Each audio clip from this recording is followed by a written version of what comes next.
पुंडलिकवरदार विठ्ठल श्री ज्ञानदेव तुकाराम. पंढरीनाथ भगवान की जय. माऊली ज्ञानेश्वर महाराज की जय. जगद्गुरु तुकाराम महाराज की जय. सद्गुरुनाथ भगवान की जय. हरि ओम तत्सत.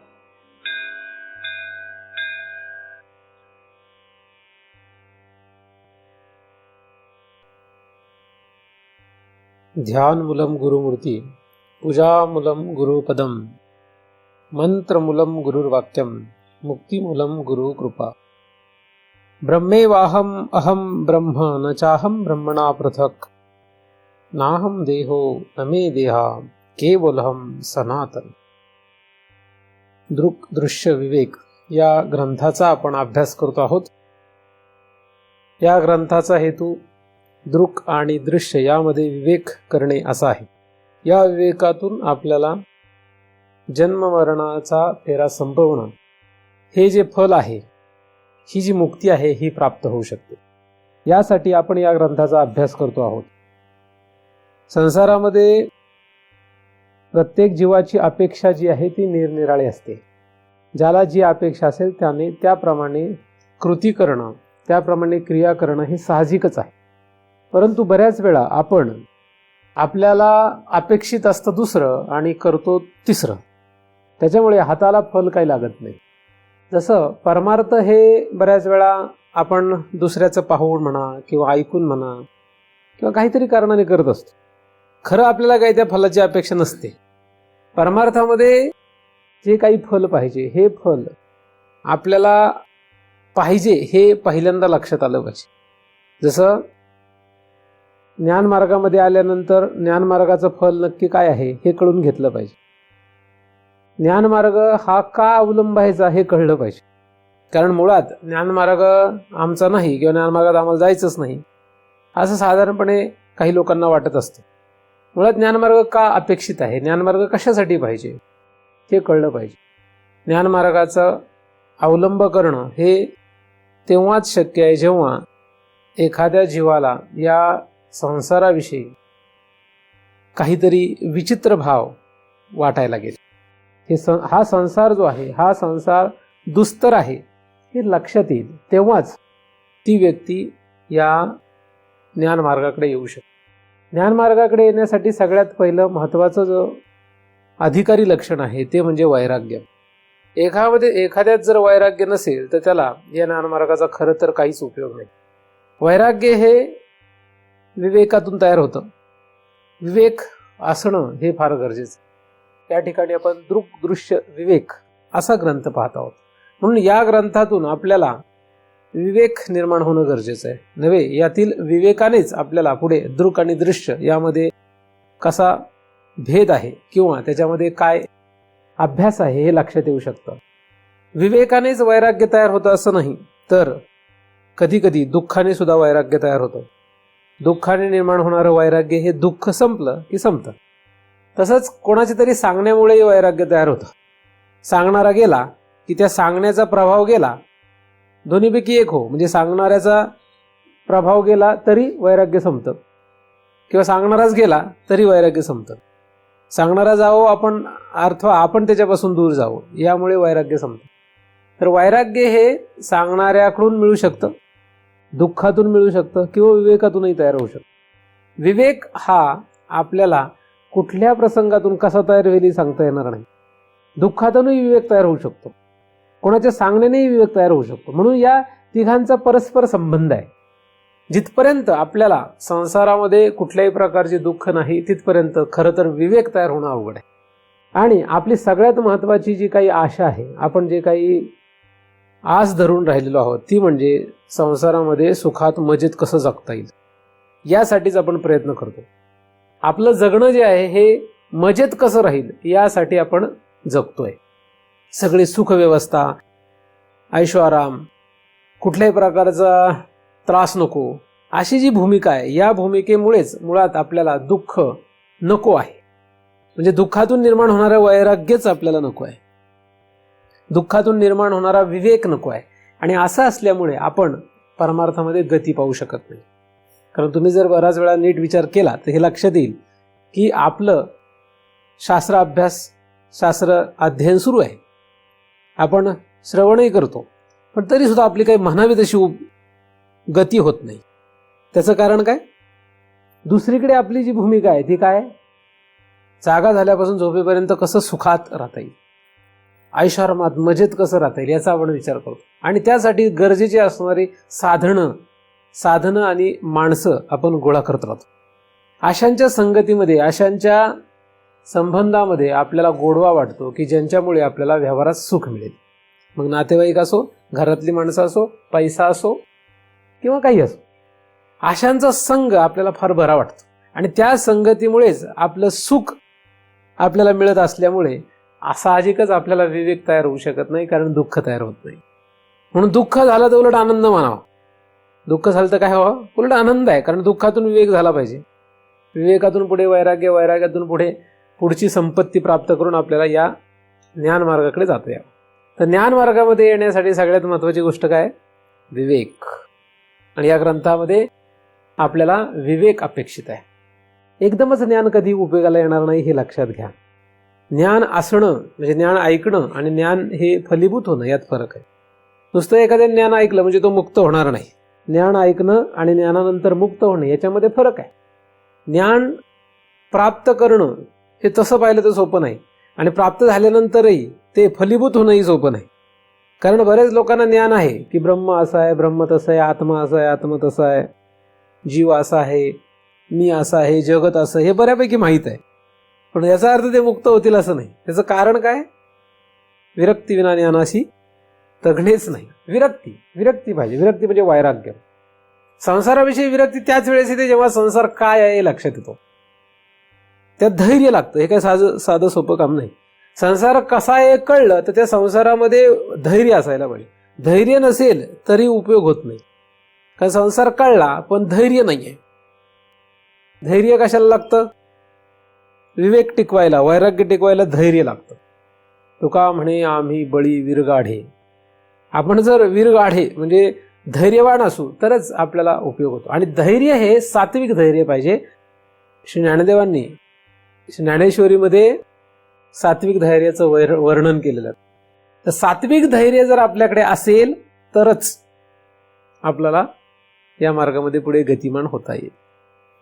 अशी ही पार्श्वभूमी पहिल्यांदा लक्षात घ्या. किती आपण श्रीमंत आहोत, किती गरीब आहोत याच्यावर परमार्थ नाही. परमार्थ कशावर आहे? सात्विक धैर्य. सात्विक धैर्यावर परमार्थ आहे. आणि सात्विक धैर्याचा नीट अभ्यास करा. सात्विक धैर्य जर तुमच्यामध्ये नसेल तर तुम्हाला याचा काही उपयोग नाही. साधनम विना या शब्दाचा आपण अभ्यास करतो आहोत. 5वा श्लोक. नोदेती नास्तमेतेषा न वृद्धिम याती न क्षयम स्वयं विभात्य धान्यानी भासयत साधनम विना. या श्लोकाचा आपण अभ्यास करतो आहोत. साधनम विना या शब्दाने आपल्याला चिती ही कुठल्याही साधनाशिवाय प्रकाशित होते. ती स्वतः स्वयं प्रकाशित आहे आणि दुसऱ्यालाही प्रकाशन करते. मात्र तिला प्रकाशन करण्यासाठी कुठल्याही साधनांची अपेक्षा नाही. कुठल्याही साधनांशिवाय ती प्रकाशित होते. एवढं कळणंच परमार्थ आहे. परमार्थाच्यापेक्षा वेगळा काही नाही. मग एवढं कळणं तर हे किती सोपं आहे. एक श्लोक वाचलं की झालं काम, नाही का? विचार केला तर नुसतं कळलं की चितीला कुठल्याही साधनांनी प्रकाशन करता येत नाही म्हटलं आता काही साधनं करायची गरज नाही, आता विषय संपला. एवढं सोपं आहे ते. एवढं सोपं आहे पण ते अवघड झालंय. आहे सोपंच पण झालंय अवघड. कारण आपण नको त्या गोष्टीमध्ये अडकतोय. आपण जिथे अडकलो तिथून बाहेर पडण्यासाठी आपल्याला सद्गुरूला शरण राहावं लागतं. सद्गुरूची गरज काय? दुसरं काहीच कारण नाही. सद्गुरूची गरज आहे आपण ज्या ठिकाणी अडकलोय त्या ठिकाणाहून बाहेर काढण्यासाठी. तिथून आपल्याला पुढे सरकवण्यासाठी सद्गुरूची गरज असते. नाहीतर बाकी काही कारण नाही सद्गुरूचं, नाही का? संशय नाश साठी सद्गुरूची गरज आहे. दुराग्रह काढण्यासाठी सद्गुरूची गरज. जगातल्या लोकांचं म्हणणं आणि शास्त्राचं म्हणणं यात फरक असू शकतो आणि आहे. शास्त्रामधलं म्हणणं आणि सद्गुरूचं सांगणं यामध्ये फरक असू शकतो. कारण की शास्त्रामध्ये अथांग काहीतरी लिहून ठेवलेलं आहे. त्यातील आपल्याला उपयोगाला येणारा जो काही अंश आहे तो आपल्याला शास्त्र सांगत नाही. आणि कदाचित जर सद्गुरू तेवढे उत्कृष्ट असतील आणि आपणही तसे असू तर नक्कीच आपल्याला गरजेचा असलेला अंश त्यातला कळून आपण त्याच्या पुढे जाऊ शकतो. आणि यामध्येच गोंधळ होत असल्यामुळे म्हणजे योग्य शास्त्र हाताला लागत नाही, लागलं तरी त्यातला योग्य अंश आपल्या हाताला लागत नाही. सद्गुरू प्राप्त झाले तरी योग्य सद्गुरू प्राप्त होत नाहीत. सद्गुरूला शिष्य जरी मिळाले तरी योग्य शिष्य मिळत नाही. आणि दोघंही योग्य असले ते बरोबर त्यांची वेळ जुळत नाही. अशा अनेक अडचणींमुळे काय होतं की हे जे काही सोपं असलेलं चिती ज्ञान आहे ते आपल्याला होत नाही किंवा स्वयंप्रकाशित असलेली चिती लक्षात येत नाही. साधनांमध्ये सगळ्यात पहिल्यांदा बाह्य साधनं आहेत. या बाह्य साधनांचा उपयोग करावा की नाही करावा याचा आपण विचार केलेला आहे. बाह्य साधनांचा उपयोग ज्यांना गरजेचा आहे त्यांनी करायलाच लागेल. कारण साधनं जी आहेत ही ज्याच्या त्याच्या गरजेनुसार करायला लागतात. कुठल्या साधनांचा अवलंब करावा हे त्याच्या अवस्थेनुसार अवलंबून आहे. त्याची अवस्था म्हणजे कोणाची अवस्था हा एक प्रश्न निर्माण होतो. त्याची म्हणजे नक्की कोणाची? तर पहिल्यांदा त्याच्या मनाची अवस्था विचारात घ्यावी लागते. नंतर त्याची बुद्धी विचारात घ्यावी लागते. मन बुद्धी यांनाच प्रामुख्याने आपण घेतो. तर मन आणि बुद्धी यांची जी अवस्था आहे त्याप्रमाणे त्याला स्थूल किंवा सूक्ष्म साधनं करणं अपेक्षित आहे. परंतु आपण जो अभ्यास केला त्याप्रमाणे स्थूल साधन आणि सूक्ष्म साधन यांची अजिबात चितीच्या प्राप्तीसाठी गरज नाही. हे ज्याला दृढ झालेला आहे तो सहज बिनधास्त स्थूल आणि सूक्ष्म साधनांचा त्याग करू शकतो. परंतु जो कोणी जीव या साधनावर येईल तो. जीव म्हणजे काय? जीव म्हणजे अविद्या ही ज्याची संपत्ती आहे असं चैतन्य. ज्या चैतन्याला अविद्या ही काय आहे? उपाधी आहे म्हणा, विशेषण आहे म्हणा. ज्या चैतन्याशी संबंधित ही अविद्या आहे ते चैतन्य जीव या नावाने ओळखलं जातं. जीव हा आपल्या शरीरामध्ये हृदयामध्ये राहतो. हृदयामध्ये हा जीव आहे आणि हा जीव नष्ट होऊ नये अशी जी वासना आहे हीच आपल्याला अनंत जन्म फिरवायला कारण आहे. जीव नष्ट होऊ नये. जीव नष्ट करण्याची कोणाची तयारी नाही. जीव नष्ट करण्याची आपली तयारी पाहिजे. जीव नष्ट करण्यासाठी तो जीव पहिल्यांदा नीट ओळखला पाहिजे आणि मगच त्याचा आपल्याला उपयोग करून घेता येईल. जीव जो आहे हा जीव आपण आपल्या शरीरामध्ये विचार करतो आहोत. या जीवाला बाहेर स्थान आहे का? तर हा जीव बाहेर वाहतच असतो. सदैव हा जीव कुठे राहतो हे कोणालाही कळू देत नाही. जीव कुठे राहतो हे कोणालाही कळू देत नाही. हा जीवाचा सगळ्यात मोठा चतुरपणा आहे. जीव कुठे राहतो हे कोणालाही कळत नाही. त्याचं त्याला कळतं का? कदाचित त्याचं त्यालाही कळत नाही. परंतु त्याचं त्याला कळत असतं. जीव काय एवढा वेडा नाही तो. तर हा जीव जो आहे तो बाह्य पदार्थांमध्ये अडकू नये. कुठे अडकू नये? कुठल्याही बाह्य पदार्थामध्ये अडकू नये. जिथे जिथे जीव अडकलाय तो पदार्थ काय आहे याचा विचार करा. ज्या पदार्थांमध्ये जीव अडकलेला आहे त्या पदार्थांमधून तो जीव बाजूला निघाला पाहिजे. स्थूल आणि सूक्ष्म या कुठल्याही पदार्थांमध्ये जीव खरं तर अडकू नये. जेव्हा जीव अडकू नये असं मी म्हणतोय तेव्हा अडकलेलाच असेल तर काय करावं? तर त्याला काहीतरी साधन शोधावं लागेल. आपण ज्या पदार्थामध्ये जीव अडकून बसलेलो ते पदार्थ आपण जर ईश्वर चरणी अर्पण करू शकलो, सद्गुरू चरणी अर्पण करू शकलो अंशतः किंवा पूर्णतः, तर त्या पदार्थातला जीव निघतो. हे एकदम सोपं काम आहे. काय करावं? ज्या पदार्थांमध्ये जीव गुंतलेला आहे असे पदार्थ शोधावेत आणि त्या पदार्थांचा अंशतः किंवा पूर्णतः जेवढं शक्य होईल तेवढा त्याग करावा. त्याग करणं म्हणजे अर्पण करावं. कोणाला अर्पण करावं? सगळ्यात पहिलं सोपं काम ईश्वराला. का? कारण सद्गुरूला अर्पण करणं अवघड आहे. सद्गुरूला तो पदार्थ अर्पण करणं फारच कठीण आहे. म्हणून ईश्वराला अर्पण करावं. आता ईश्वराला अर्पण करायचं तसं काही सोपं नाही. ईश्वराला अर्पण करायचं तसं सोपं नाही. आता तुम्ही म्हणाल हे मी जे सांगतो हे जरा थोडंसं स्पष्ट करणं गरजेचं आहे. उदाहरणार्थ एखाद्या पुरुषाचा जीव त्याच्या मुलात आहे आणि तो असतोच. पुत्र वै आत्मा नामासी अशी त्याला श्रुती प्रमाण आहे. पुत्र झाला की तो पुरुष संपला. काय झालं? संपला. त्याचा उद्धार होऊ शकत नाही. त्याचा उद्धार जर व्हायचा असेल तर फार मोठ्या साधूची कृपा पाहिजे. त्याच्याशिवाय त्याचा उद्धार होऊच शकत नाही. इतका भयानक हा विषय आहे. कारण त्याने किती शास्त्र कोळून पिलं काय आणि काही केलं काय, त्याचा जीव कुठे असतो? पुत्रातच असतो. आता जर पुरुषाची अशी गती आहे तर स्त्रीचं काय होईल? स्त्री तर त्याच्यापेक्षा कमी अधिकाराची आहे. त्यामुळे तसंही फार कठीणच आहे. तुम्ही इथे जरी बसले दिसत असला तरी तुमचा जीव कुठे आहे?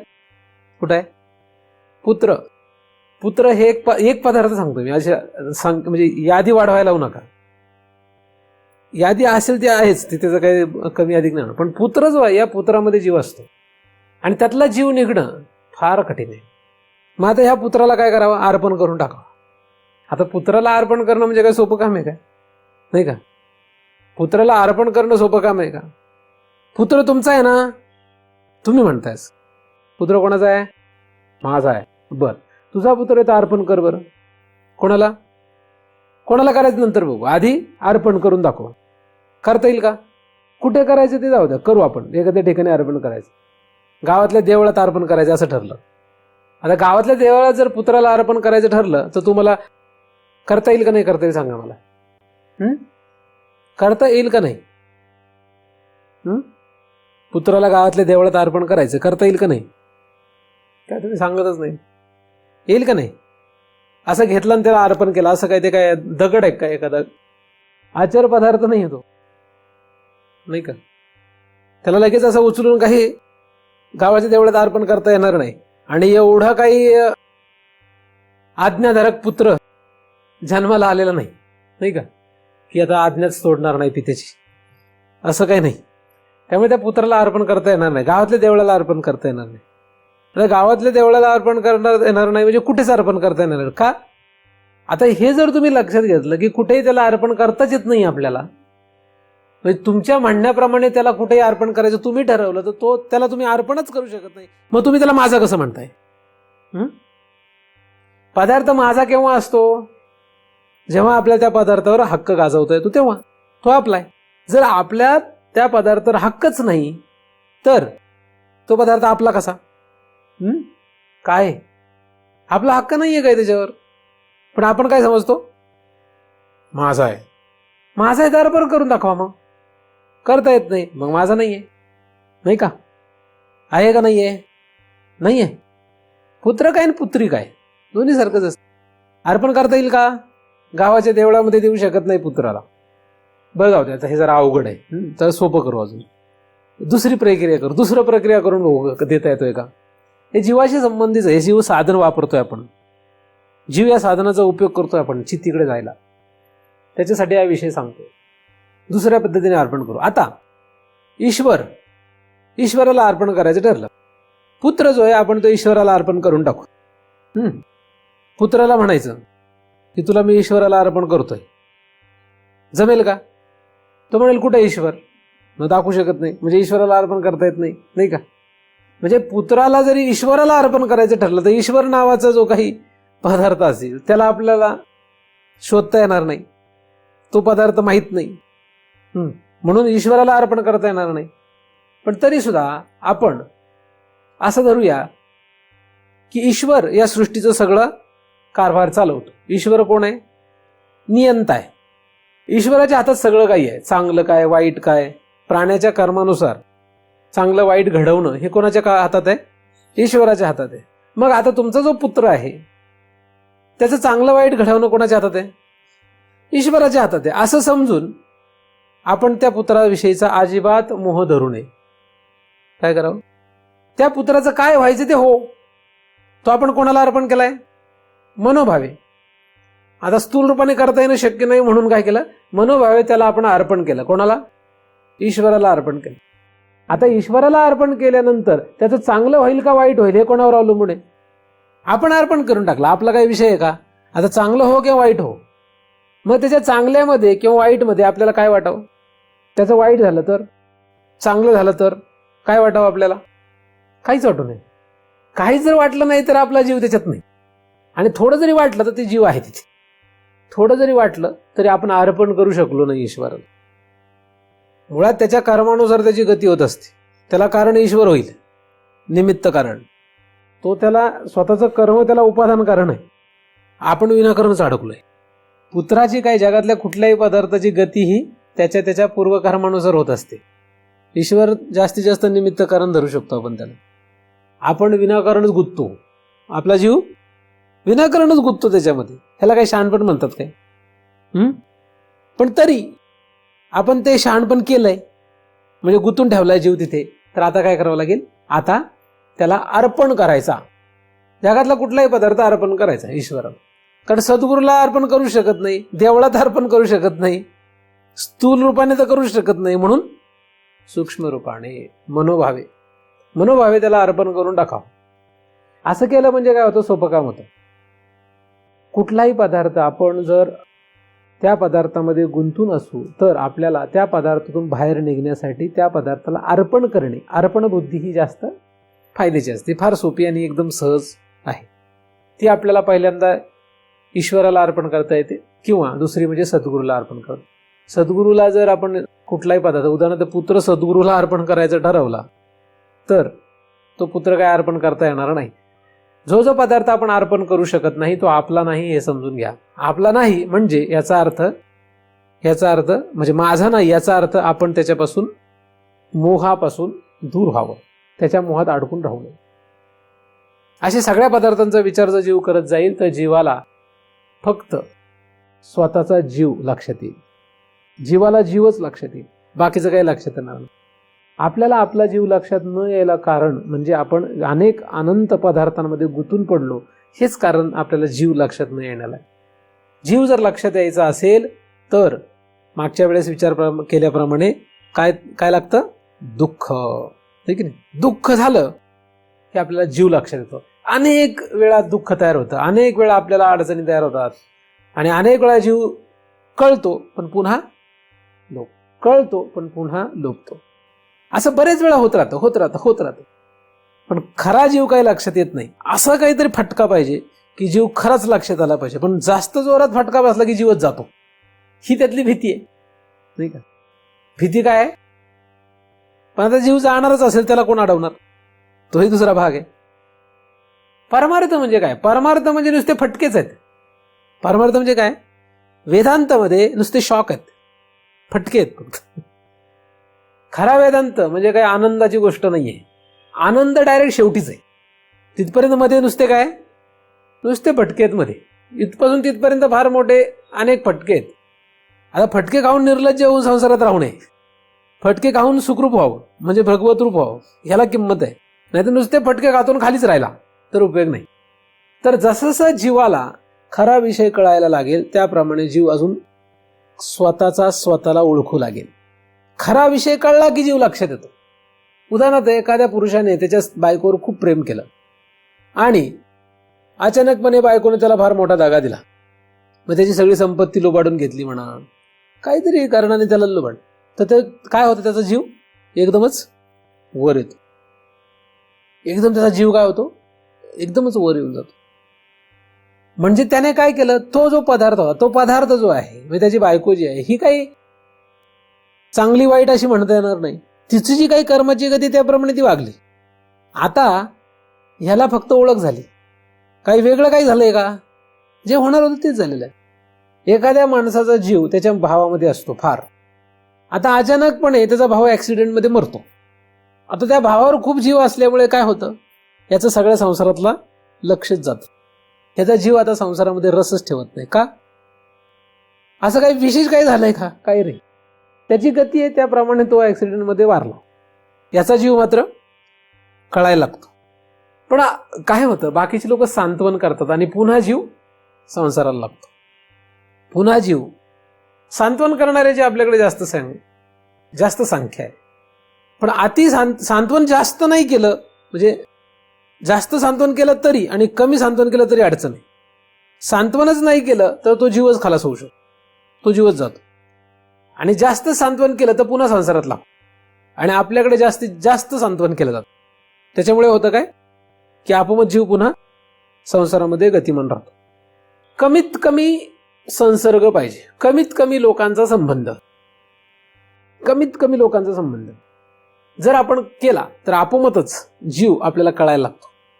ज्या ज्या पदार्थामध्ये आपला जीव गुंतलेला आहे त्या पदार्थामध्ये काय दोष आहे हे आपल्याला जर विचाराने लक्षात आलं तर ठीकच आहे, अर्पण बुद्धीने लक्षात आलं तर ठीक आहे. नाहीतर तो पदार्थ एक दिवस तरी आपल्याला गुण त्याचे दाखवेलच. त्याने नाही गुण दाखवले ना आपण मरून गेलो तर पुनरावृत्ती आपली आहेच. त्यामुळे काहीतरी व्हावं जेणेकरून ज्या ज्या पदार्थांमध्ये आपला जीव गुंतलेला आहे त्या पदार्थाचं खरं स्वरूप आपल्याला लक्षात यावं. या शरीरामध्ये जर जीव गुंतलेला असेल तर हे शरीर म्हणजे नक्की काय आहे आणि हे शरीर नंतर आपल्याला काय देणार आहे याचा तरी विचार करायला पाहिजे. याचा जर विचार केला तर या शरीरातही जीव राहणार नाही. बाह्य पदार्थामध्ये जीव राहू नये, या शरीरामध्ये जीव राहू नये, सूक्ष्म शरीरातही जीव राहू नये. मग जीव कुठे राहावा? जीव जीवाच्याच ठिकाणी राहावा. एकदा का जीव जीवाच्या ठिकाणी आला कसा येईल? बाह्य पदार्थातून आधी निघाला पाहिजे मग शरीरावर. म्हाताऱ्या माणसाचा जीव कुठे असतो? तो जर बाहेर जास्त राहत नाही, त्याच्या शरीरावर जास्तीत जास्त जीव येतो. कमी वेळासाठी तो बाहेर राहतो. काय काय म्हातारे फारच भारी असल्यामुळे त्यांचा जीव शरीरावर पेक्षा जास्त बाहेरच राहतो. परंतु बऱ्यापैकी सर्वच म्हाताऱ्यांचा जीव शरीरावर येतो. तो म्हणतो आता बाकीचं मला कोणाची काही घेणं नाही, आता मला माझी व्यवस्था बघू दे. तर जीव जो आहे तो बाह्य पदार्थापासून शरीरावर, शरीरावरून सूक्ष्म शरीरावर आणि सूक्ष्म शरीरावरून त्याच्या स्वतःच्या ठिकाणी आला पाहिजे. आणि तो स्वतःच्या ठिकाणी येतो जर आपण अशा क्रमाने तिथे गेलो तर येतो तो. आता तिथे आला की त्या जीवाचं खरं स्वरूप, जीवाचं स्वरूप जे आहे ते काय? अविद्या. अविद्या हीच त्याची संपत्ती आहे, अविद्या हीच त्याला सामग्री आहे. मग या जीवाचं कुठल्याही संबंध सोडलेलं जे रूप आहे, कुठलाही संबंध म्हणजे कुठला? अंतःकरणाचा संबंध नाही, स्थूलाचा संबंध नाही, बाहेर पदार्थाचा संबंध नाही. आता संबंध कोणाचा आहे? फक्त अविद्येचा संबंध आहे. अविद्या म्हणजे काय? अविद्या म्हणजे काय? अविद्या या अविद्येचे 3 भाग आहेत. अविद्येचे 3 भाग, एक आवरण, एक आहे विक्षेप.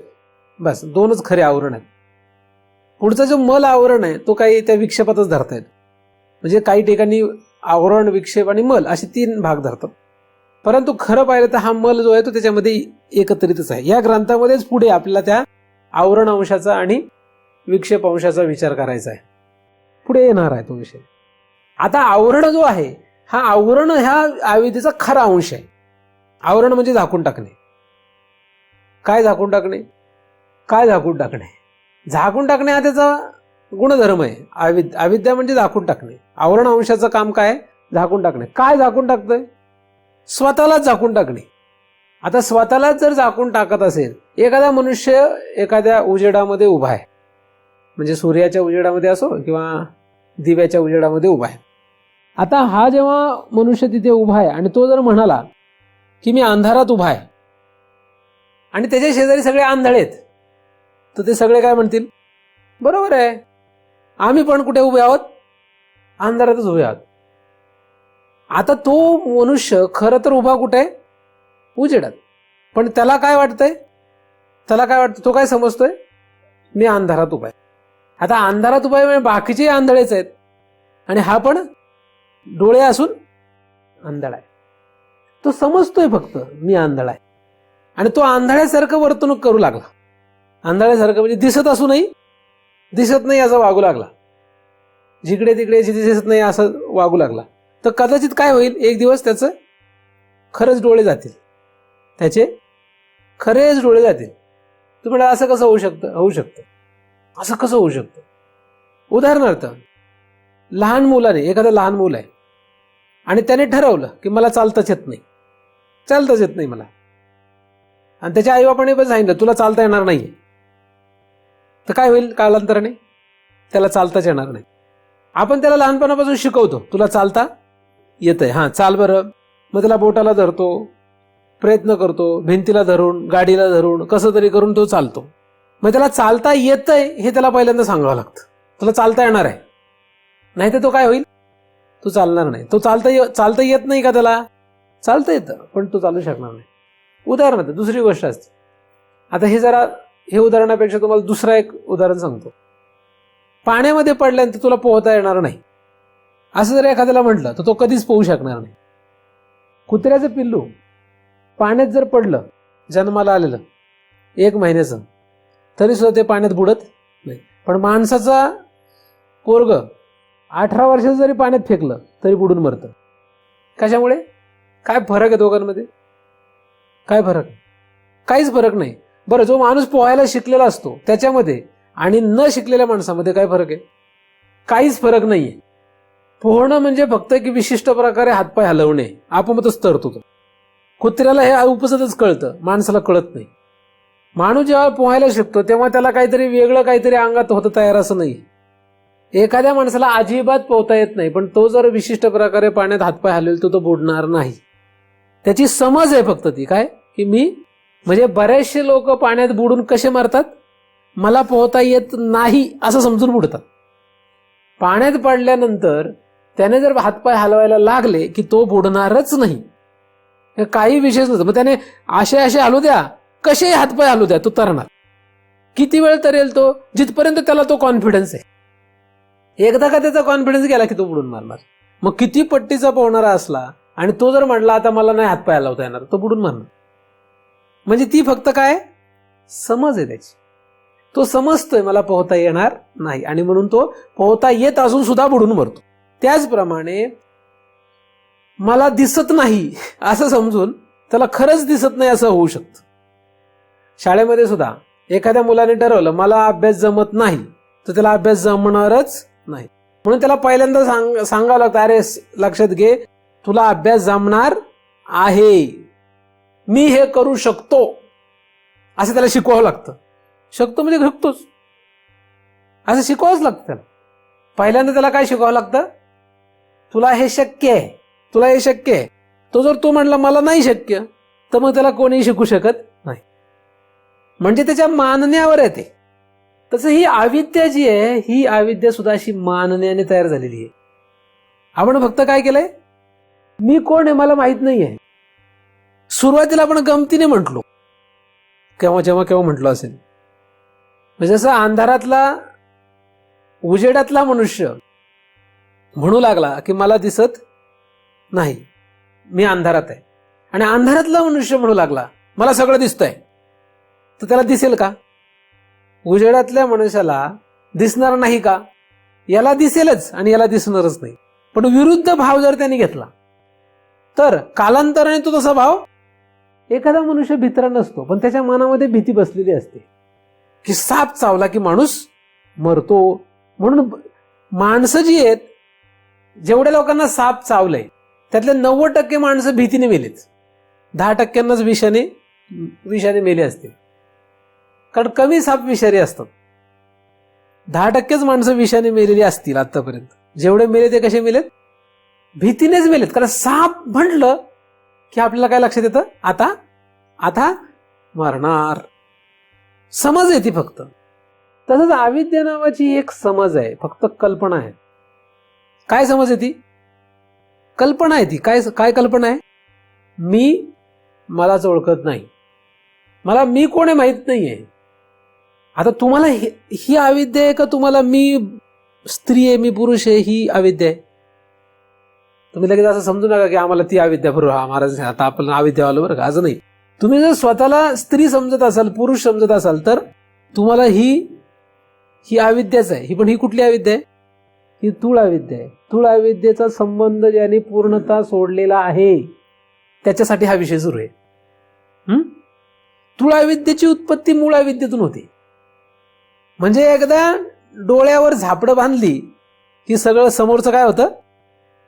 झापडं एकदा बांधल्यावर समोरचं काय होतं? दिसूनही दिसत नाही. कसं काय? काही कारण असो त्याला. जसं आपण रस्त्याने चाललोय, एकदा का आपण ठरवलं की कोणाला काय म्हणायचं नाही, की रस्त्यात एखादा थुंकला तरी आपण त्याला काय म्हणत नाही. एखाद्याने एखाद्याला बडवत असला, मारत असला तरी आपण ठरवलेलं असतं अजिबात का कोणाच्या भांडत पडायचं नाही. आपण झापडं बांधलेत ना, म्हणून आपण काय करतो का? काही करत नाही. आपण ठरवलेलं आहे तसं. पण एखाद्याने ठरवलं असतं अन्याय सहन करायचा नाही, तो कोणी थुंकला तर त्याला, कोणी मारताना दिसला की त्याला धुतला, आहे की नाही? असं होऊ शकतं. म्हणजे हे फक्त काय समज आहे ती. कुठेही खटखुट झालं की पळायचं, घाबरायचं, असं सशाने ठरवलेलंच असतं. म्हणून झाडाचं पान जरी पडलं तरी पळ इकडे, पळ तिकडे, असं कोण करतं? कारण ते ठरवलेलं त्यांनी. काय? मी कोण आहे? मी भित्रा प्राणी आहे. सशापेक्षा लहान प्राणी खारू आहे. खारुताई किती लहान आहे? माशी, गोचिड सशापेक्षा मोठी आहे का? पळते का कुठं? गोचिड पळते का कुठं? ससा मोठा आहे का गोचिड मोठी? गोचिड पळतच नाही कुठे. तिने ठरवलेलं आहे मी भित्री नाही आहे. कोणी तुम्ही ओढा दिला तरी निघत नाही, आहे का नाही? म्हणजे समजवर चाललंय अख्खं जगत. आपण फक्त समजतोय. काय समजतो आपण स्वतःला? आपण समजतो मी स्त्री आहे. मग आपल्याला कुठली विद्या आहे? विद्या आहे. आपण विद्या समजतो, हे तर त्याच्यापेक्षा अजून वाईट. आपण समजतो मी शहाणा आहे. आपण कोण आहे? मी शहाणा आहे. ही विद्या वाटते आपल्याला. मी राम देशपांडे आहे. आपल्याला हे काय वाटतं? ज्ञान वाटतं आपलं. हे ज्ञान नसून काय? हे तूळ अज्ञान आहे. आपण तूळ अज्ञानाला ज्ञान समजतो. मी इंजिनियर आहे, मी डॉक्टर आहे, मी ब्राह्मण आहे, हे ज्ञान आहे आपलं. ज्ञानच ते अंधार करतं, नाही का? आपलं हेच ज्ञान आपल्याला काय करतंय? ज्ञानच ज्ञानाशी अंधार करी. हे आपलं ज्ञान. जे ज्ञान नसून काय आहे? तूळ अज्ञान आहे. मी त्या तूळ अज्ञानाचा विषय तर सांगतच नाहीये. मी सांगतोय मूळ अज्ञानाचा विषय. आता ज्याला तूळ अविद्या संपवता आली प्रयत्नाने. प्रयत्नाने का? प्रयत्न किती लागतो याला? फार मोठा नाहीये, फार छोटा प्रयत्न याला. फक्त सद्गुरूवर श्रद्धा पाहिजे, बस. आपली श्रद्धा कमकुवत आहे. श्रद्धा कमकुवत काय? कारण आपल्याकडे तप नाहीये. कायिक वाचिक मानसिक तप पाहिजे आपल्याकडे. खोटं बोलणाऱ्याला, लबाडे करणाऱ्याला, विचित्र बाणात द्वेष भाव, तिरस्कार भाव, असे विचित्र भाव शरीरात असणाऱ्यांना कधी तप तयार होत नाही. ज्याचं तप वाढतं त्याचे विचित्र भाव संपुष्टात येतात. ही सगळी साधकाची गती सांगतोय काय होते. तुमच्यामध्ये तप का राहणार नाही? तुम्ही पाप करायला लागले की तप संपलं. पाप बुद्धी, तप न संपलं. वाईट विचार, तप संपलं. आता तप कसं निर्माण करायचं हे सांगावं लागेल मग, नाही का? तप जर असेल तर श्रद्धा राहते आणि मग भक्ती करता येते. श्रद्धा भक्ती एक अंग आहे, एकच आहेत ते. आणि जेव्हा आपण भक्ती करू शकतो, भक्ती म्हणजे सेवा. शास्त्र, ईश्वर, शास्त्र आणि सद्गुरू यांची जर आपण सेवा करू शकलो तरच काहीतरी खरं आहे. पहिल्यांदा ईश्वराची सेवा करता यावी, मग शास्त्राची करता यावी, मग सद्गुरूची सेवा आहे. आणि सद्गुरूची सेवा करता आली की तरच श्रवण इच्छा येऊ शकते. येऊ शकते, येईलच असं नाही. आणि श्रवण इच्छा असेल, श्रवण जर नीट करू शकला तर अनिंदा तयार होते. अनिंदा म्हणजे काय? अनिंदा म्हणजे सांगणाऱ्यांच्या शब्दाविषयी काहीतरी तर्क लढवणं किंवा त्यांच्याविषयी काहीतरी शंका घेणं म्हणजेच अनिंदा नाही. म्हणजेच अनिंदा नाही. अनिंदा म्हणजे दुसऱ्याचं स्तवन करणं, ही सुद्धा अनिंदा आहे. श्रीगुरूंच्या ऐवजी दुसऱ्या कोणाचंही स्तवन करणं, हे काय झालं? श्रीगुरूंचं निंदा झाली. एका सद्गुरूंचं आपण श्रवण करतो, त्याच्याऐवजी दुसऱ्याचं कोणाचं स्तवन आपण करू लागलो तर काय झाली? यांची काय झाली? ती निंदा झाली. त्यामुळे तसं एवढं सोपं नाही. ही 4 लक्षणात जो बसतो तो सांप्रदायिक समजला जातो. हे 4 लक्षणात पाहिजे. संप्रदाय तोच आहे. पहिल्यांदा या संप्रदायात या. स्थूल आणि सूक्ष्म पदार्थांमध्ये जी काही समज आपण धरून बसलेलो आहोत तीच मुळात तूळ अविद्या आहे. समज म्हणजे जे काही ज्ञान आपण समजतोय त्याला तूळ अविद्याच म्हणतात. या तूळ अविद्येचा विषय मी सध्या सांगत नाहीये, तो विषय नाहीये इथे. इथे आहे मूळ अविद्येचा विषय. आणि मूळ अविद्या म्हणजे आपणच समजून बसलो की मी कोण आहे, मी कोण आहे, मी कोण आहे हे मला माहित नाही. हा आपला समज अनंत जन्मापूर्वीचा आहे. ही आपली समज जी आहे ती अनंत जन्मापूर्वीची आहे. हा विचार आपण अनंत जन्मापूर्वी करून ठेवलाय जीवाने. आपणच आपल्याला ओळखत नाही, मी कोण आहे मला माहित नाही. आणि मग जसं असा भाव धरला की मी भित्र आहे की तो काहीच करू शकत नाही, मग जाणाऱ्याला कोणी त्याला मारू शकतो नाही का? नुसता भाव आहे त्याचा. एखादा किडकिडीत असतो पण एकदम दम असतो त्याच्या अंगामध्ये, आहे की नाही? 10 लोक आले तरी तो नुसता उभा राहिला तरी पळून जातात सगळे 10. आणि एखादा चांगला बिल्डर असतो पण एखादा एकदम तिडमिडीत माणूस सुद्धा येऊन त्याला बदकून जातो निघून, आहे की नाही? त्याचा भाव येतो की मी भित्रा आहे की नाही? अशा रीतीने जो भाव धरतो त्या भावामध्ये तो काही दिवसांनी काय होतो? तसंच व्हायला लागतो. तसंच व्हायला लागतो. भ्रमरीच्या ध्याये भ्रमरीच व्हायचे.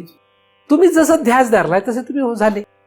भ्रमरीच्या ध्यासे भ्रमरीच व्हायची. आता त्या अर्थात ती जी ओवी आहे ती भगवंताशी एकरूप होण्यासाठी वापरलेली आहे, पण त्याच्यातला आपला दृष्टांत म्हणून आपण तो घेऊ शकतो की आपण तसा ध्यास ठेवला की मी मला ओळखत नाही, आणि म्हणून आपण काय झालो तसेच झालो, म्हणून तिथेच आपली सुरुवात झाली. म्हणजे नेणणं न कळणं, आपलंच आपल्याला रूप न कळणं, हेच आपल्या संसाराची सुरुवात. मग न कळण्यामध्ये आपलंच आपल्याला जिथे ज्ञान नाही, आपणच आपल्याला जिथे कळून घेत नाही, तिथं चिती कशी कळेल? ज्या आपल्या रूपाने आपलं सुद्धा आपल्याला ज्ञान नाही. आपलं रूप काय? जीव हे आपलं रूप आपण धरलं ना. साधन कुठलं? आपलं जीव. आणि त्याचं खरं स्वरूप काय? आपणच आपल्याला न कळणं, मीच कोण आहे हे मला न कळणं, हे त्याचं रूप आहे.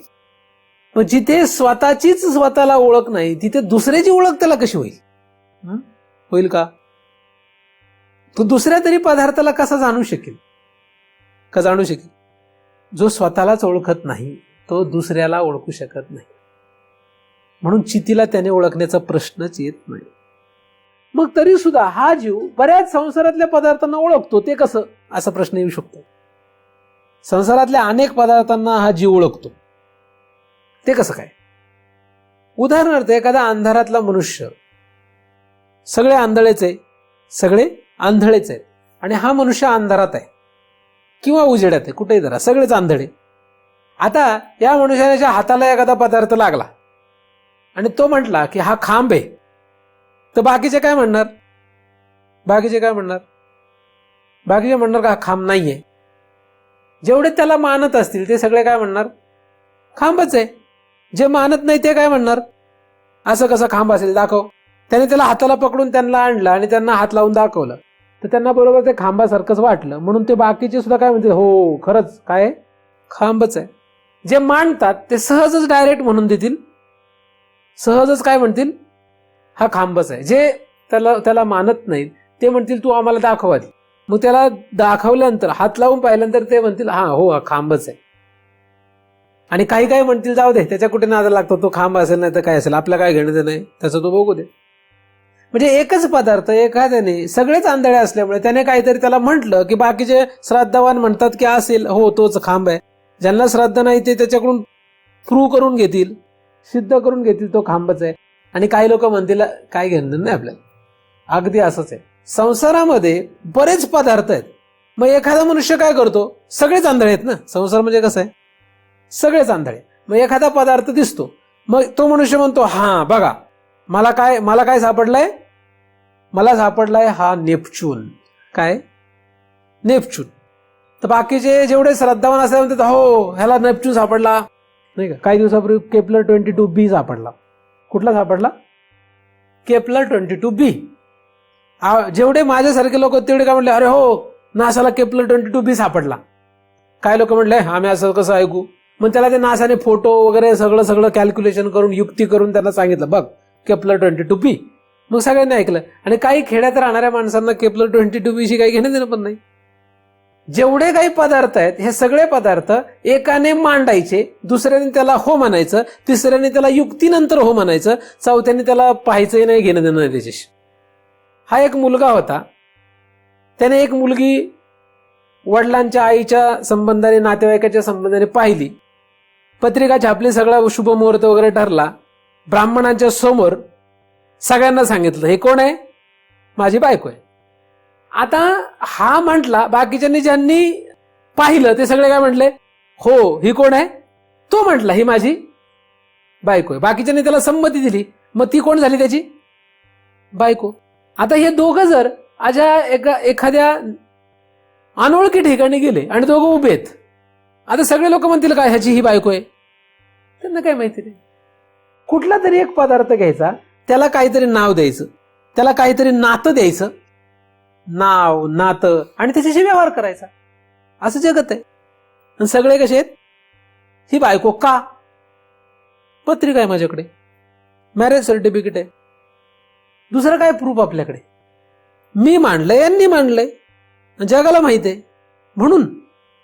म्हणून हा पदार्थ या नात्याचा झाला का? सगळे म्हणतात म्हणून हा नेपच्यून का? जेवढे काही रूपवान पदार्थ आहेत त्याला जे काही नामकरण केलंय आणि जो काही व्यवहार सुरू आहे आणि जे काही नातं निर्माण केलं ही सगळी अशी आंधळ्याची आहेत. अख्खा जगाचा व्यवहार याच्यामध्ये सुरू आहे. आणि मग जेवढ्यांना आपण नातं जोडतो, जेवढ्यांना नाव देतो, तेवढं आपल्याला ज्ञान आहे, नाही का?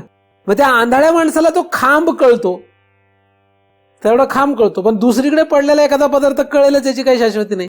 तसा हा जो जीव आंधळा आहे, जो स्वतःलाच ओळखत नाही, सहजपणे कल्पना करून स्वतःला ओळखत नाही, तोच पुढे असे नाते जोडत राहतो. नाते जोडतो, पदार्थ जोडतो, पदार्थांशी नात्यांशी व्यवहार करत राहतो. आणि हा व्यवहार आणि हे नातं कधीपासून सुरू आहे? अनंत जन्मांपासून सुरू आहे. मग तेवढंच ज्ञान त्याला असतं. एकदम अचानकपणे एखादा अमेरिकेतला मनुष्य इथे आला आणि आपल्या समोर उभा राहिला तर आपण म्हणणार का हा कोण आहे? आपल्याला कळणार काय, याचं नाव काय, काय काही माहिती नाही. आपण म्हणणार हा कोण आला नक्की? आपल्याला काहीच माहित नाही का? आपल्याला काय माहित आहे का? काहीच माहित नाही. अचानकपणे प्रकट झालेला एखादा पदार्थ त्याचा आपल्याला काही संबंधच नाही.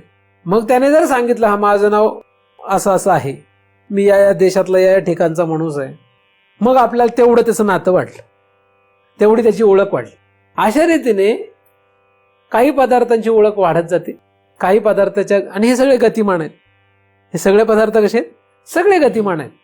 ही सगळी नाती कशी आहेत? गतिमान आहेत.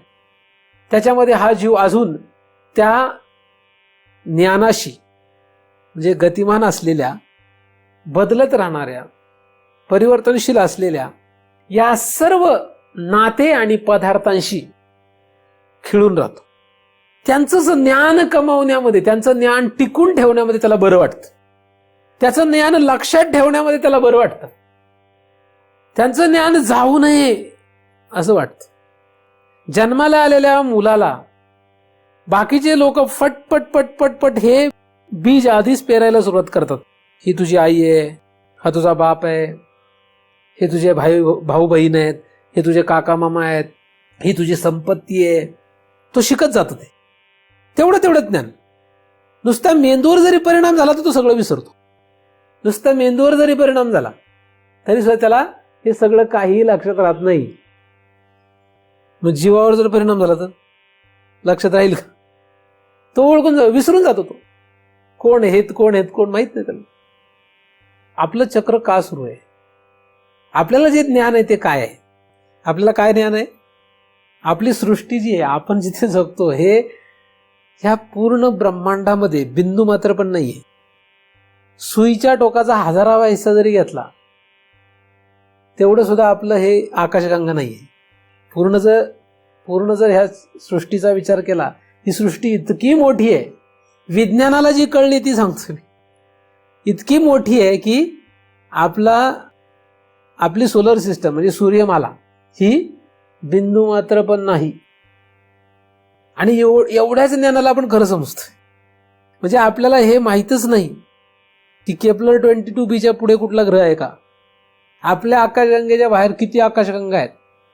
एका ठराविक परिघापर्यंतच आपल्याला माहित आहे, म्हणजे विज्ञानाला. त्याच्या पलीकडे काय आहे हे विज्ञानाला अजूनही कळत नाही. अजूनही कळत नाहीये काय नक्की आहे तिथे.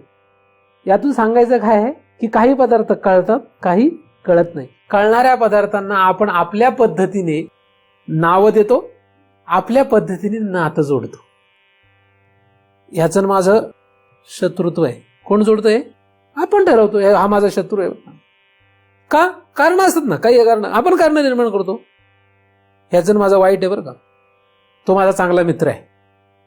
शत्रू मित्र हे द्वंद्व, हा मला सुखकारक आहे, हा मला दुःखकारक आहे, हा मला चांगला आहे, हा मला वाईट आहे, हे जे काही द्वंद्व आहे हे आपण निर्माण करतो. तसं काहीच नाही तिथे. तसं तिथे त्या पदार्थात काही नाही आहे. चांगलं वाईट, सुख दुःख, सुखकारक दुःखकारक, हे सगळं जे आहे ते कोणी निर्माण केलं? आपण तयार केलं.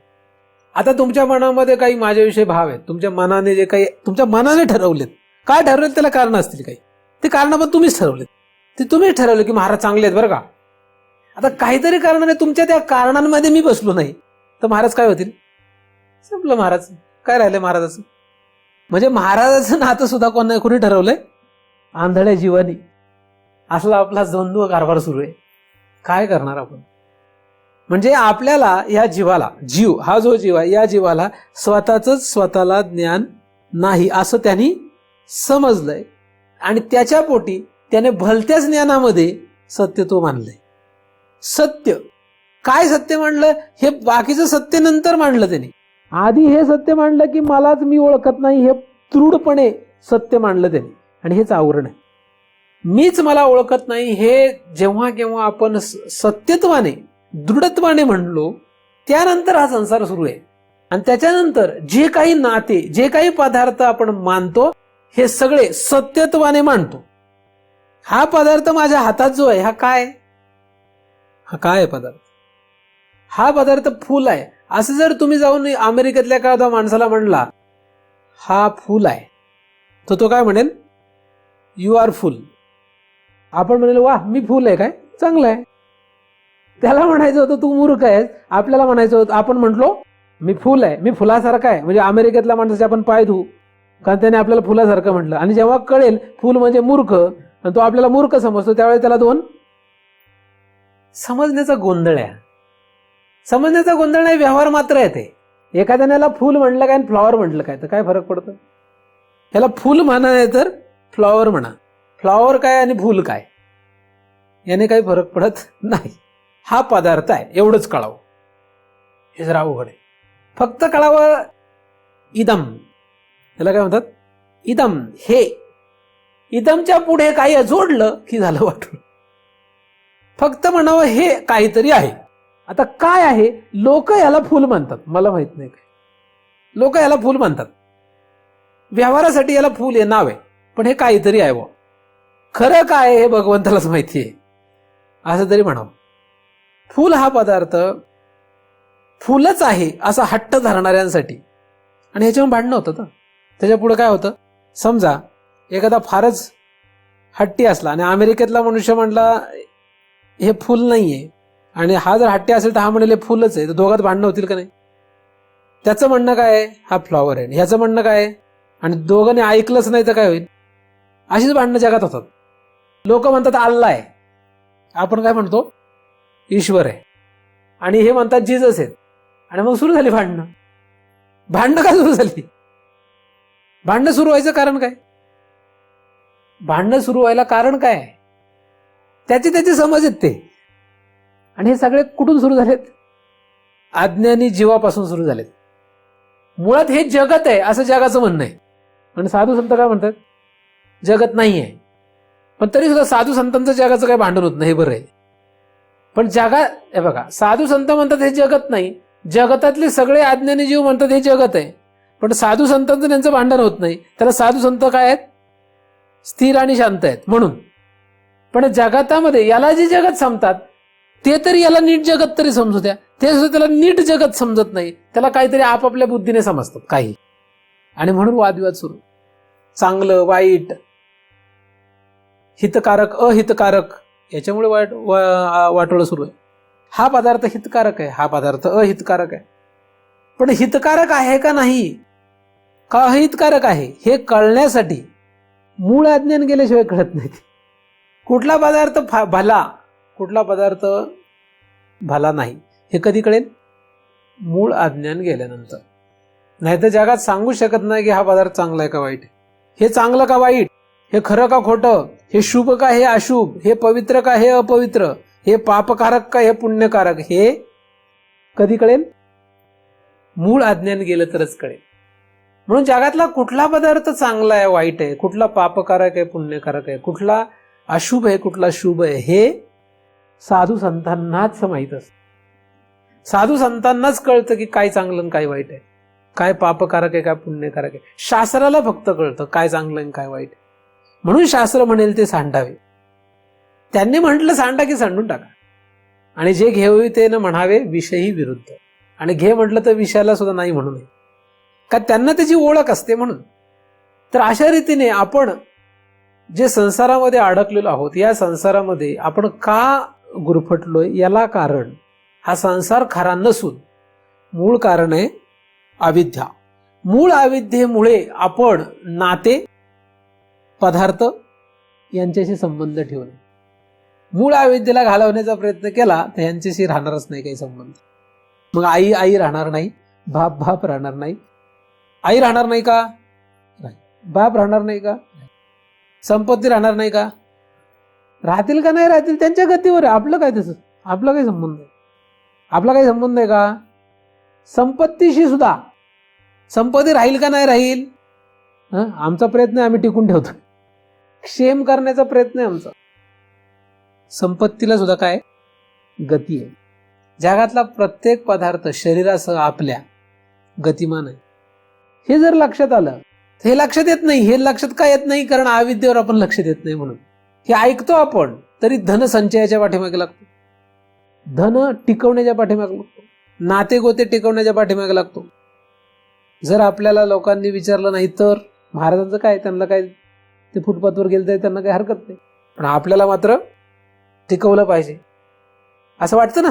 बरेच लोकांना वाटतं महाराजाला काय नाही, ते विरक्त झालेत. पण आपल्याला तर असं करून जमायचं नाही, आपल्याला सगळ्या गोतावळा आहे, आपल्याला त्यांचं बघायला पाहिजे असं वाटतं ना. काय वाटतं असं? आणि या वाटण्यामुळेच आपण मूळ अविद्या पण लक्षात घेऊ शकत नाही. एकमेकाचा परस्पर संबंध येते.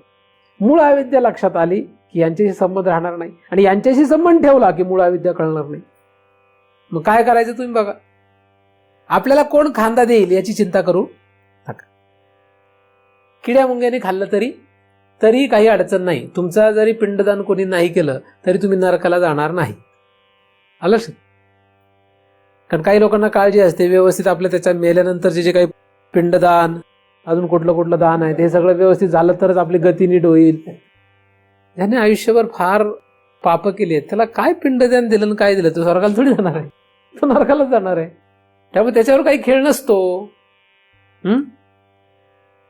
जिवंत असताना त्याने काही सुधारला नाही. आता त्याच्यानंतर त्याच्या पोराने जर व्यवस्थित सगळ्या प्रक्रिया केला तर तो काही नीट जाईल कुठंतरी? गती त्याची नीट होईल का? त्याची होऊ शकत नाही. त्याची कर्माप्रमाणे त्याची गती होते. हा सिद्धांत आहे. आपलं दाखवण्यापुरतं आहे ते. व्यवहार तो नाम मात्र व्यवहार आहे तो. तर आपलं शरीर मेल्यानंतर कोणी खावं? कावळ्या गिधाडाने खाल्ले तरी चालेल, पण ह्यांच्यात गुंतून राहू नका.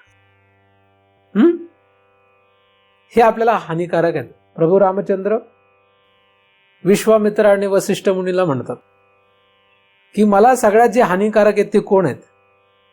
तर माझे सगळे बंधू, माझे नातेवाईक, माझी ही संपत्ती, हे सगळे माझ्यासाठी हानिकारक आहेत. मला डुबवणारे हे लोक आहेत. असं प्रभू रामचंद्र कोणाला म्हणतात? विश्वामित्र आणि वसिष्ठ मुनींना, भर सभेमध्ये बापाच्या समोर. आणि हे कधी 16व्या वर्षाच्या आधी. योग वसिष्ठाची सुरुवात, पहिलं जे प्रकरण आहे ते प्रकरण वैराग्य प्रकरण आहे. त्याच्यामध्ये प्रभू रामचंद्राला जो वयाच्या 16व्या वर्षाच्या आधी वैराग्य झालं त्याचा वृत्तांत आहे. आणि प्रभू रामचंद्र त्याच्यामध्ये सगळ्या वैराग्याच्या गोष्टी सांगतायत. कोणाला? विश्वामित्रांना आणि वसिष्ठ मुनींना. आणि भर सभेमध्ये सांगतायत, म्हणजे दशरथाच्या राजदरबारामध्ये सांगतायत. त्याच्यामध्ये एक कारण ते सांगतायत आपल्या वाटोळ्याचं, ते म्हणजे हे सगळे नातेवाईक, सज्जन आणि सखे सज्जन नातेवाईक हे सगळे माझ्या डुबण्याला कारण आहेत. असं ते एक कारण त्याच्यामध्ये त्यांनी वर्णन केलेलं आहे. अनेक कारण त्यांनी सांगितलं, अनेक गोष्टी, फक्त हे एकच कारण आहे असं नाही. पण आपण मात्र प्रभू रामचंद्राचं काही ऐकत नाही. आणि आपण भक्त कोणाचे आहोत? लोक रामाचे भक्त आहेत. पण रामाचा वैराग्याचं एक अंश जरी आचरणात आपण आणला तरी आपल्याला उपयोग होऊ शकतो. रामायण म्हणजे रामाचा पुढच्या ज्या गोष्टी आहेत याच्याकडे जास्त लक्ष असतं लोकांचं. रामाच्या 16च्या आतल्या गोष्टी याच्यावर लक्ष नाही. रामाच्या कुठल्या गोष्टीकडे लक्ष आहे? रामाची सीता, रामाचं लवकुश, रामाची लढाई, याच्याकडे लक्ष आहे. पण रामाच्या ज्ञानाकडे लक्ष. राम जो आधी ज्ञानवान आहे, रामाच्या शरीरामध्ये जे वसिष्ठ मुनीच्या कृपेने झालेलं दृढ ज्ञान आहे, याच्याकडे लक्ष माणसं ठेवत नाहीयेत. ते लोक रामायण म्हणजे काय पाहतायत? राम, लक्ष्मण, शत्रुघ्न, भरत, सीता, रावण, हनुमान, लढाई, वनवास याच्याकडे लक्ष आहे. पण रामाच्या हृदयामध्ये राम हे सगळं का करतो सहजपणे? कारण आतमध्ये दृढ ज्ञान आहे. वयाच्या 16व्या वर्षाच्या आधी म्हणजे रामाच्या जीवनाची सुरुवात पहिल्यांदा वैराग्य आहे आणि नंतर मग संसार आहे. आधी संसार मग वैराग्य नाही.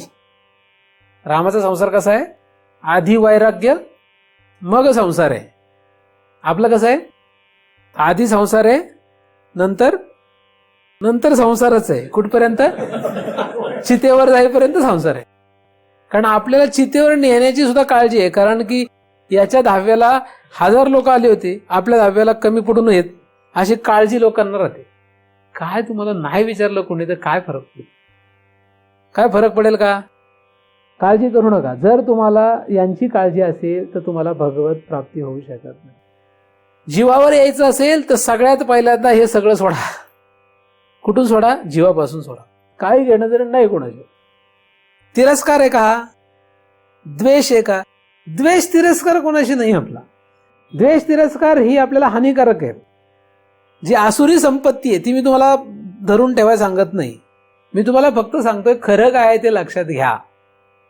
तर जीव हे साधन का वापरता येणार नाही? जीव हे साधन आहे. जीव हे साधन पहिल्यांदा लक्षात आलं का काय? जीव हे साधन आपणच केलेली आपलीच कल्पना की मी भित्रा आहे. हे जसं आहे तसंच आपण आपली केलेली कल्पना की मी कोण आहे?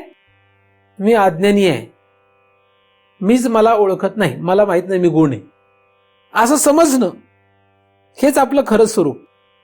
असा विसर पाडून घेणे आणि तो विसर पाडून घेणे. विसर आपला आपण पेया विसरू जो धनंजया.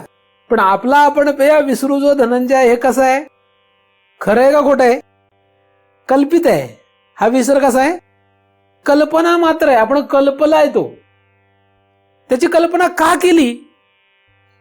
अशी कल्पना का केली असा प्रश्नच आहे मोठा. अशी कल्पना का केली हा मोठा प्रश्न आहे. पण तो सध्या प्रश्न बाजूला ठेवू.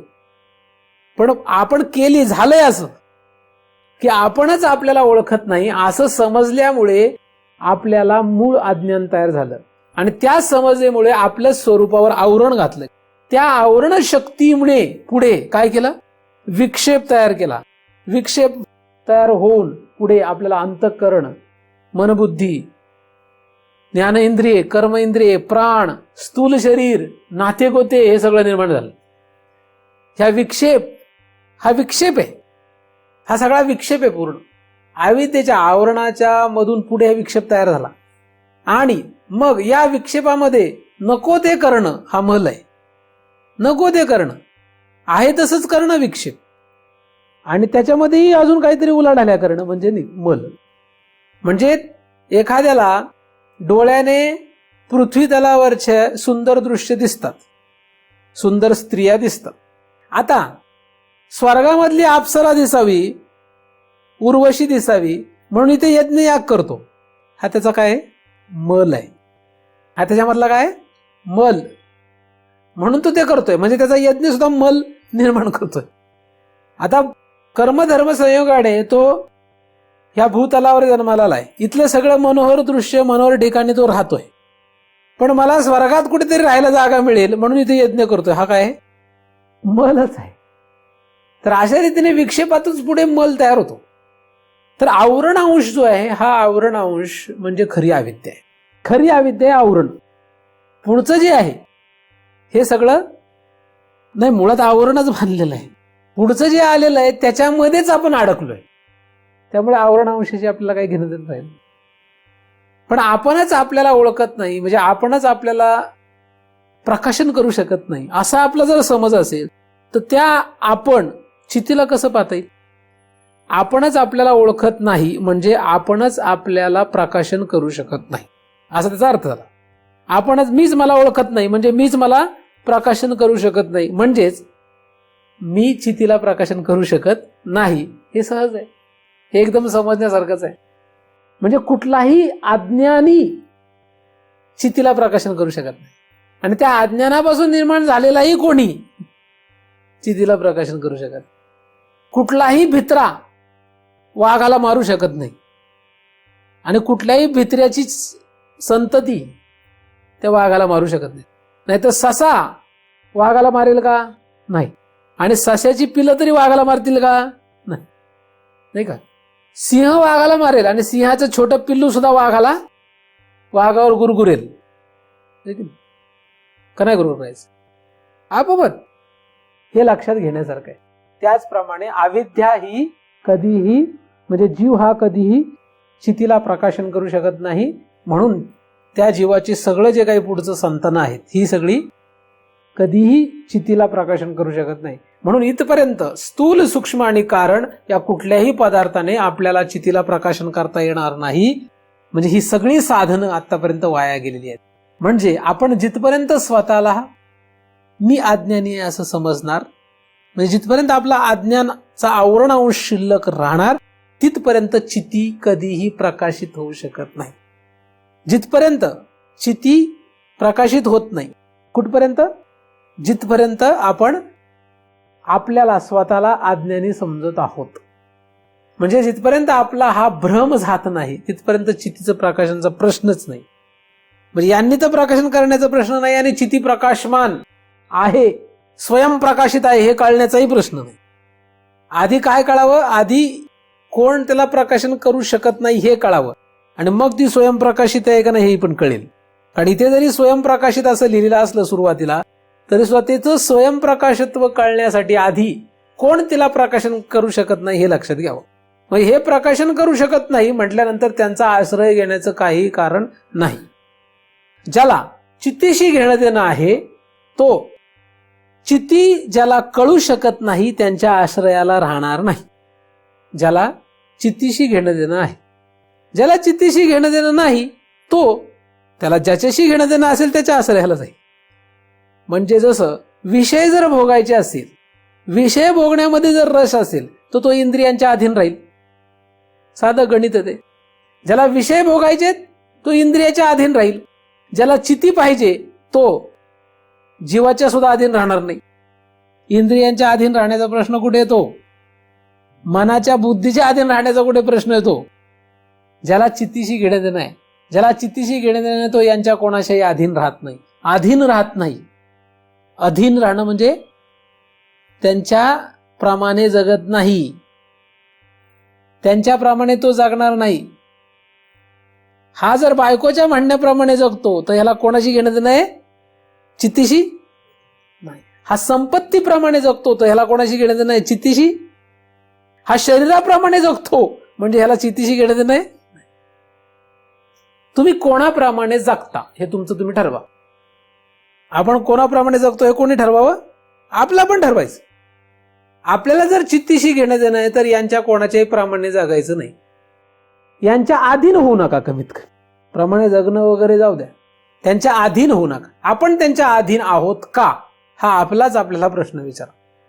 आणि जर आपण त्याच्यात अधीन राहिलो तर आपल्याला चित्ती कधीही कळणार नाही, कारण आपल्याला चित्तीशी घेणं देणं राहिलेलं नाही. म्हणून संपत्तीच्या अधीन राहू नका.